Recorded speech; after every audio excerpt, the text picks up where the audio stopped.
All right. So Gojo, the reason he could actually beat Goku mainly is it comes down to hacks, right? So let's start with just purple, right? So his combination of convergence and divergence, red and blue, comes out to something called hollow purple. The way this works, I mean, there's a few interpretations, but the main one is going to be that he brings imaginary space into reality, right? And for you non you non metaphysics buffs out there, basically the theory is that if imaginary mass were to touch, non-imaginary mass, both would simply disappear. Both would be erased from existence, right?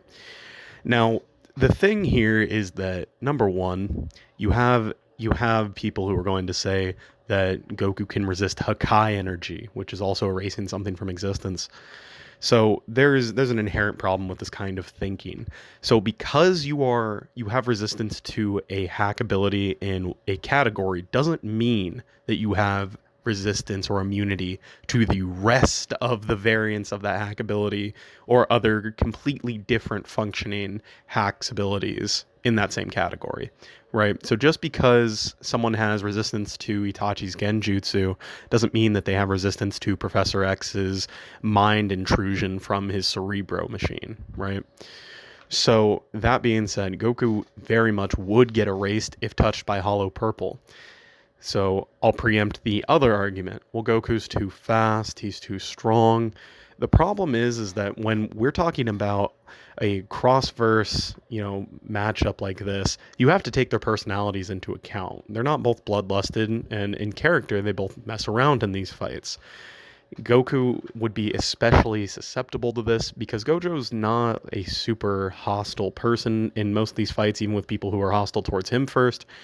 Likely Goku will test out the abilities and likely try to deflect these things. He has no understanding of physics, even if Gojo explained this and how this ability worked to him.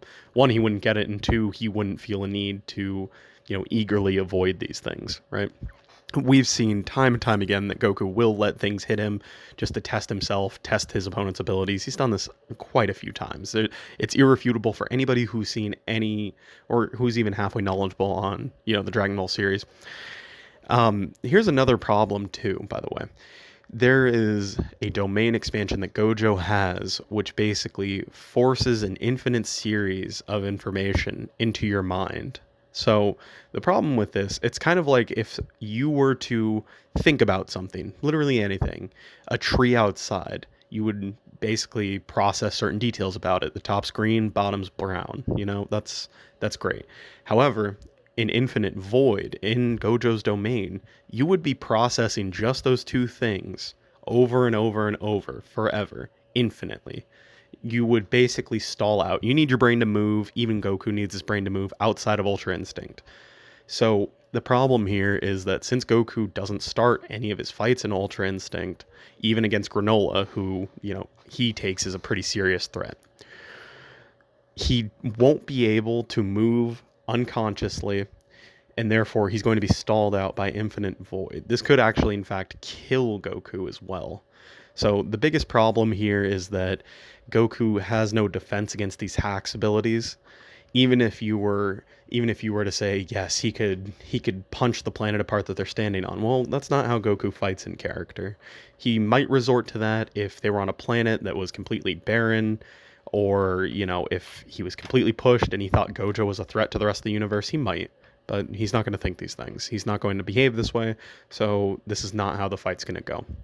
Ultimately, he is either going to put Goku in a domain in which Goku's either stalled forever or just dies, or he's going to hit him with Hollow Purple and erase him from existence. So that's why Gojo can beat Goku. That's the argument I have for you today. Um, you know, Other than that, guys, be safe. Take it easy.